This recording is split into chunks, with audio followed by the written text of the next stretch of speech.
Why do you think I came all this way? 9 words. The most powerful people left in Westeros have just offered a crippled boy the crown, and Tyrion even hands him a way out. I know you don't want it.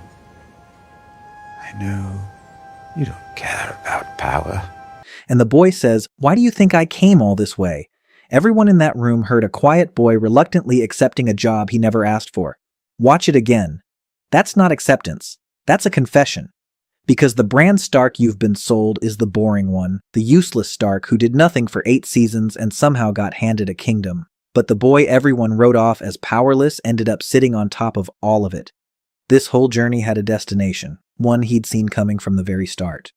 So let me be clear about what I'm claiming. The realm didn't crown a hero that day. They crowned the one man who swore he wanted nothing, and never once noticed he'd already let everyone else fall to put him there, and nobody caught it because everyone was watching the loud ones, the queen with the dragons, the schemers, the kings. Nobody watches the quiet boy in the chair.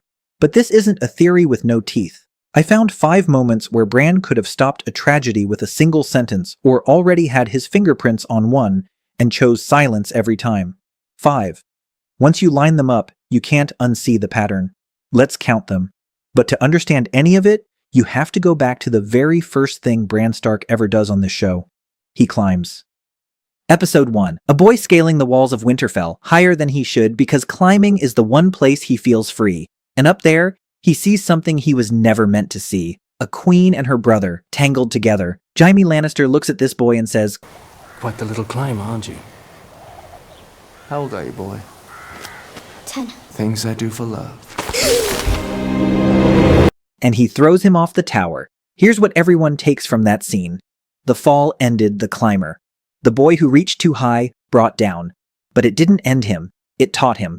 Because 2 seasons later, a different man, Littlefinger, says the line this entire story turns on.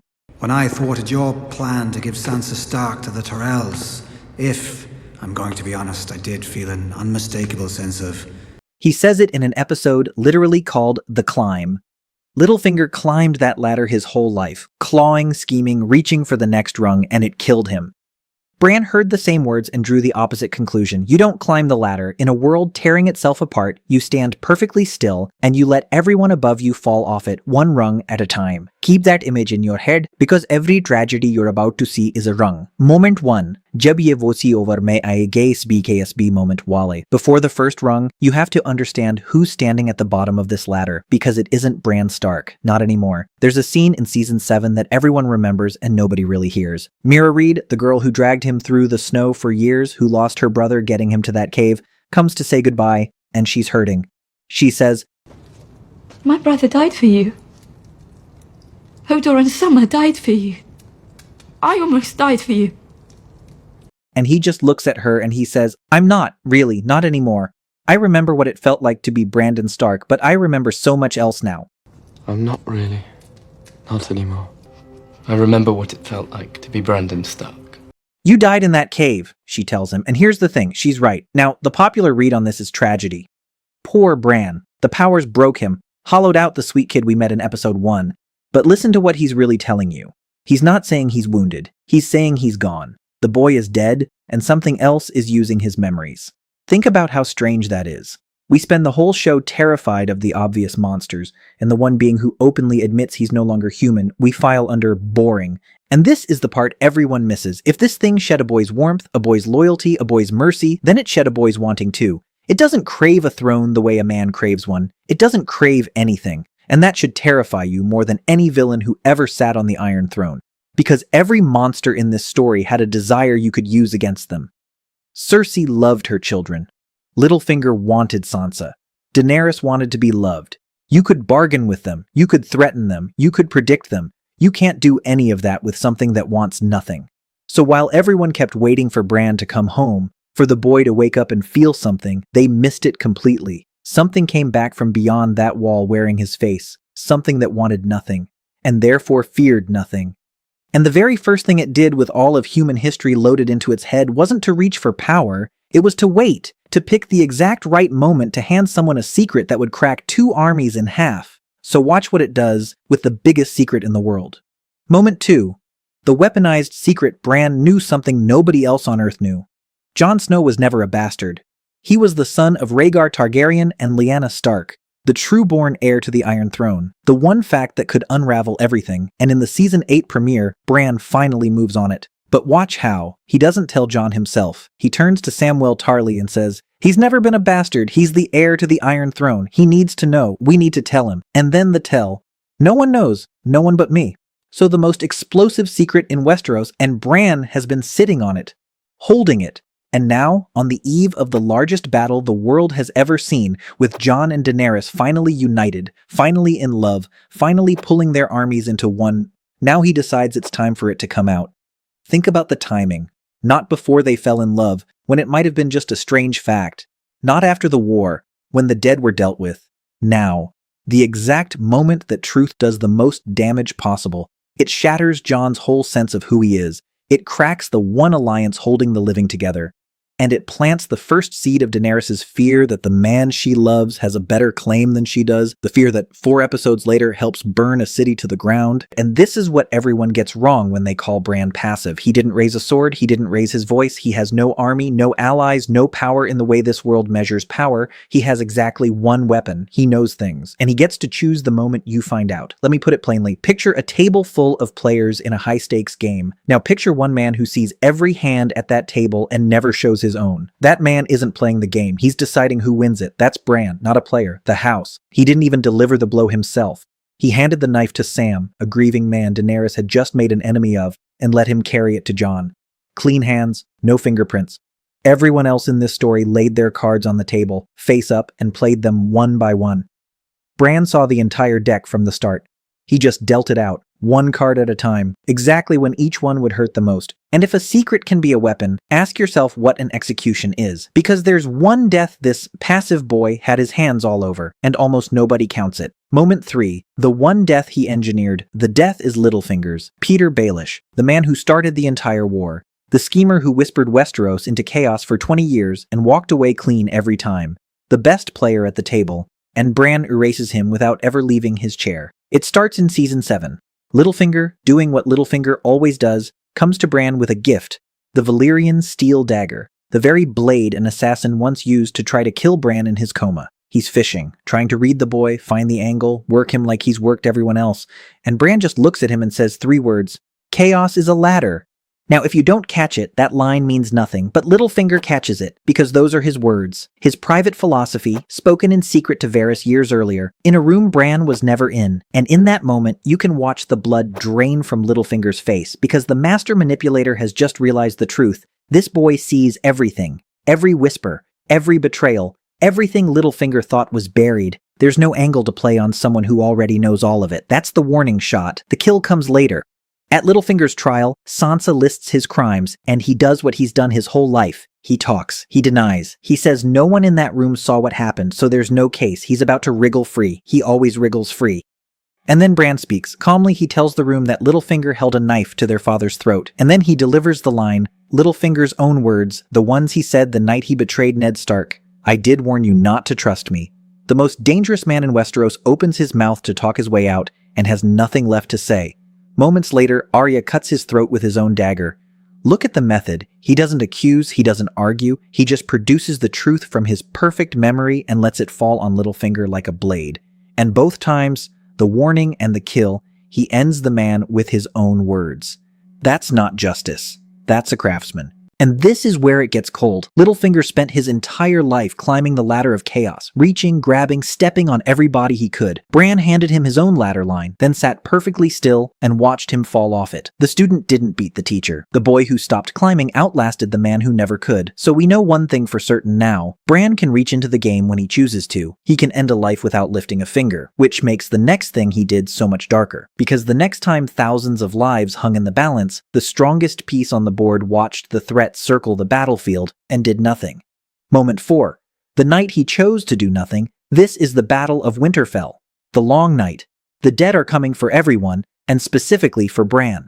The Night King wants him erased because Bran is the world's memory and the dead want a world that forgets. So Bran volunteers as bait. He has himself wheeled out to the Godswood into the open to draw the Night King in. Theon Greyjoy and a handful of men ring around him to die for him. And then Bran says, "I'm going to go now," closes his eyes and wargs into a flock of ravens. Here's what those ravens were doing: scouting. The show makes it clear Bran uses them to find the Night King, to watch him circling the battlefield on a dead dragon, waiting. So this is the part people get wrong. Bran didn't check out. He didn't hide somewhere safe in his own head. He found the single most dangerous being in the world, watched exactly where it was and what it was planning, and did nothing with it. No warning to Jon, no signal to Daenerys, no word to anyone. He just watched.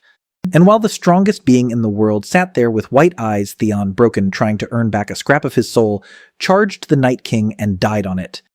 Bran's goodbye to the man dying for him. "Theon, you're a good man. Thank you." Polite. Final. Empty. Now look at who Bran kept alive to fight that battle. Jaime Lannister, the man who threw him off a tower. When Jaime asks why Bran never told the others what he'd done, Bran's answer is pure arithmetic. "You won't be able to help us in this fight if I let them murder you first." Not forgiveness. Function. And when Jaime asks what happens to him afterward, Bran answers, "How do you know there is an afterwards?" People keep apologizing to this video, telling me the writers just benched their strongest character because he was too powerful for the plot.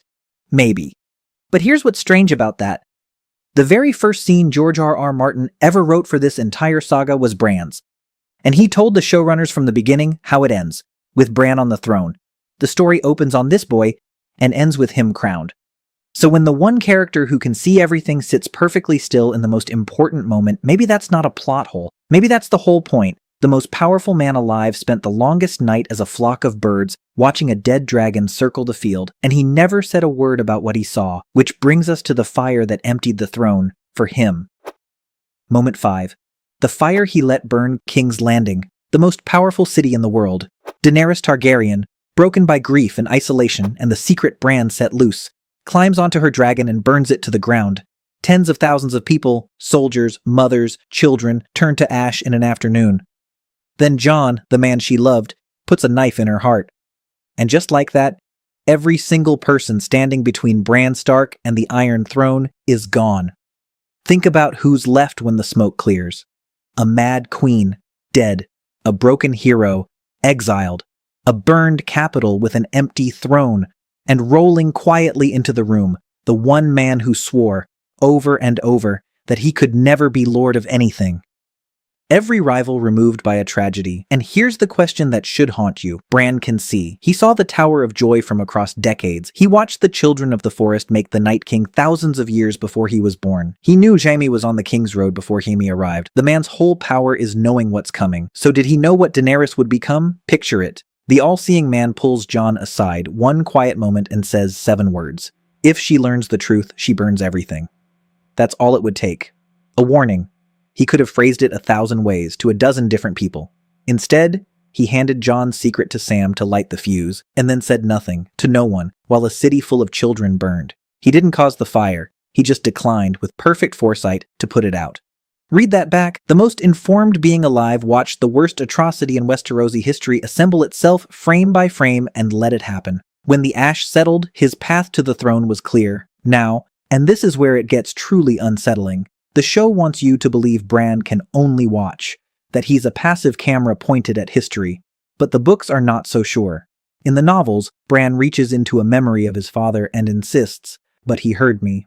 And his mentor, the last Greenseer, shuts it down. The past remains the past. We can learn from it, but we cannot change it. Except the books keep contradicting that. Theon hears Bran whisper his name through the trees, faint as rustling leaves, cold as hate. Years earlier, Jon stops dead on a bridge and asks, "Can't you hear it?" And the one thing we have watched Bran do on screen, hold the door, is him reaching across time and rewriting a man's entire life. That's not watching, that's changing. The show buried that question. The books left it wide open. And it's the one that should keep you up at night. What if "he only watches" was never true? What if the boy in the tree can whisper into the world and chooses very carefully when to do it? Here's the cleanest way to say it. The show tells you Bran only saw the fire. The books leave open something far darker, that he could have whispered into it, and chose not to. So let's go back to where we started. That room, the war is over, the dead are gone, the queen is gone, the city is rubble. And the most powerful people left alive sit in a circle trying to decide who rules what's left. They argue, they posture, and then Tyrion, the cleverest man in Westeros, looks at the broken boy in the chair and tells the story of his life and nominates him king.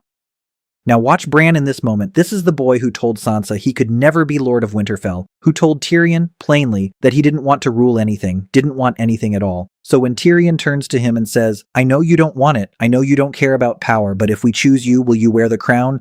This is the moment for Bran to be humble, to say he's honored, to say, "If the realm needs me." He says none of that. He says, "Why do you think I came all this way?" 9 words and the whole performance of the boy who wanted nothing falls apart. Let that sit. Let it really sit. Because every person in that room still believes they're playing the Game of Thrones. They think this is a decision, and Bran is telling them to their faces that the game ended a long, long time ago, and he was the only one who ever knew it.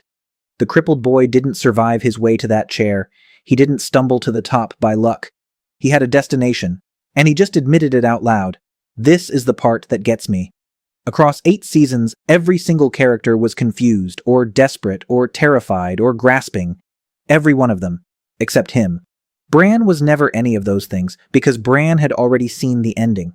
He knew, the whole time, exactly where this was going, and exactly where he'd be standing when it stopped. And then, to Jon, the brother who killed a queen so the realm could have a future Bran already knew was coming, he says the quietest, coldest line of all. "You were exactly where you were supposed to be." Everyone was. That was the point. Now, before you crown him the villain, let me level with you because the ruthless version of this theory leaves this part out. No line, in the show or the books, ever says Bran schemed for power. Not one. And the actor who played him for 10 years describes Bran as the ideal king for exactly one reason. He has no agenda. No personal attachments. No wants. Sit with that for a second. Because here's the trap. A man with no agenda and a man with the perfect agenda from the outside, they are identical. Both want nothing, both reveal nothing, and both end up with everything. So you can't prove he planned it. I can't either. But that's not a hole in the theory. That's the most unsettling thing about it. The perfect king and the perfect villain wear the exact same face, and we just put a crown on it. And once you see it, you can't watch the show the same way again. Go back and rewatch any Bran scene. Those blank, empty stares you thought were nothing. That's not absence. That's attention. Those long silences you called boring, those weren't passivity, they were choices. The least active character in the entire story quietly won the most active game ever written and got you to call him dull while he did it, which leaves you with one uncomfortable thought. The most dangerous person in any room has never been the loudest one, grabbing for power. It's the quiet one in the corner who already knows how it ends and is willing to let it. Go back to the climb, to that little boy on the wall of Winterfell, reaching too high and falling for it. That fall taught him the only lesson that mattered. Everyone else spent 8 seasons climbing. Cersei climbed, Littlefinger climbed, Daenerys climbed highest. And every one of them fell off the ladder, reaching for the top. Bran never reached for the crown. He let every hand that did go cold, and he waited for the top of the ladder to empty. They all climbed for the throne, and they all fell. Bran never climbed at all. And that's not how you lose the Game of Thrones. That's how you win it, without ever playing. So here's where I landed, and you tell me I'm wrong. Is Bran the coldest villain in the whole story? A thing that watched the world burn and never lifted a finger because every fire cleared his path? Or is he exactly what Tyrion promised, the perfect king because he wanted nothing? Pick one, because you can't have both and the show never tells you which it is. I lean villain. The quiet ones are always the most dangerous, so convince me I'm being unfair to a little boy in a wheelchair. And if this changed how you see that quiet boy in the chair, the next one does the same to the queen everyone loves to blame. Because everyone calls Daenerys the villain of the ending, but I want to show you why she might have been the most lied to, most maneuvered piece on the entire board, and whose hand was really on the strings the whole time. That video's coming next. Subscribe so the algorithm doesn't bury it, and you don't miss who I come for next. I'll see you in the next one.